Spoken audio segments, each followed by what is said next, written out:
Hello, I'm Kira Cheney, and I'm going to be presenting my rhetorical analysis of scholarship within Paleoanthropological discourse. This requires a little bit of context. Anthropology is the study of human culture and behavior, but there are many realms of study within the umbrella of anthropology, and one of those realms is paleoanthropology, or the study of human origins through careful analysis of the hominid fossil record, and what behavior, anatomy, and ecology can be reconstructed from it.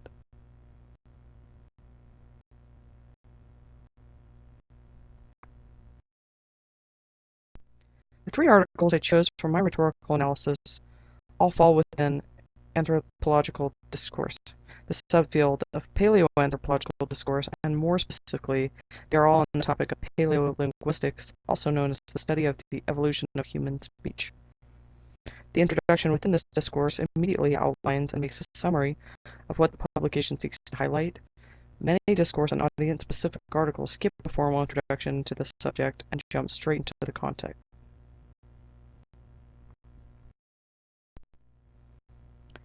The organization of all three articles is very similar. There is a large, bold title, and italics, and the academic institutions associated with each author are listed.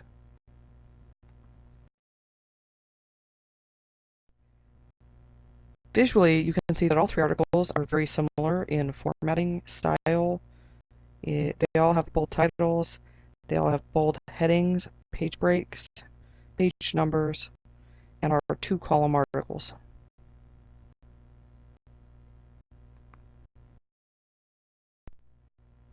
The organization of these articles follows a specific convention of scientific publication in its form and style. Of these three articles, one contains summary and keyword sections. All contain an audience-specific summary. Introductions propose concisely worded opinions, comparisons, and conclusions. Material referenced is within in-text citations. There's a reference or acknowledgement section, and the tone is measured, authoritative, and assertive, seemingly unbiased. There are charts and illustrations included in one of the articles. One of the most distinguishable aspects of the structure of anthropological articles is its overarching use of research to support the logos and authority of the content. Many papers cite nearly every sentence, or multiple times within a sentence. It's necessary to cite peer-reviewed sources to be taken seriously in scientific scholarship. For example, you could not cite a historical diary. Many references and detailed charts and graphs are an effective persuasive strategy because they demonstrate the scope of the work that has gone into the conclusion.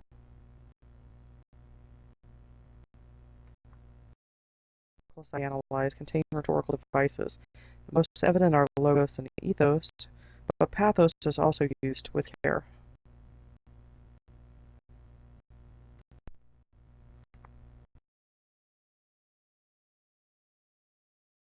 The most evident rhetorical device used in all three articles is ethos. The author's credibility is immediately established by being recognizably organized in a format familiar to the discourse. This organizational strategy is persuasive to the reader that the content follows accepted academic standards and has a trusted and authoritative voice. Credibility is further established by linking the author and article to affiliated institutions. Jargon and syntax assures the reader that the author is a pro.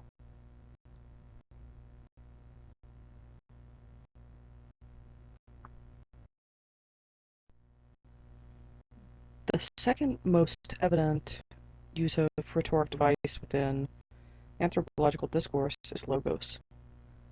Material is referenced within in-text citations, graphs, graphics, and charts are included, use of scientific process and careful analysis, and heavily cited texts full of visuals demonstrate logical value to arguments. The author cites to support their statements with other credible sources. Frequent citations add to the logos by establishing that there is a lot of independent material in support of claims.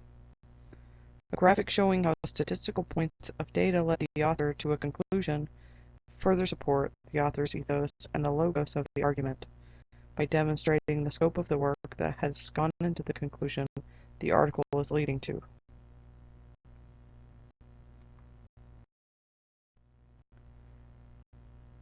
Pathos is the least evident rhetoric device used within scientific discourse, but you can find it if you look.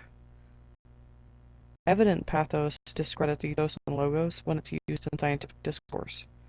So the way to use it is to hint at the author's opinion while still sounding scientifically valid.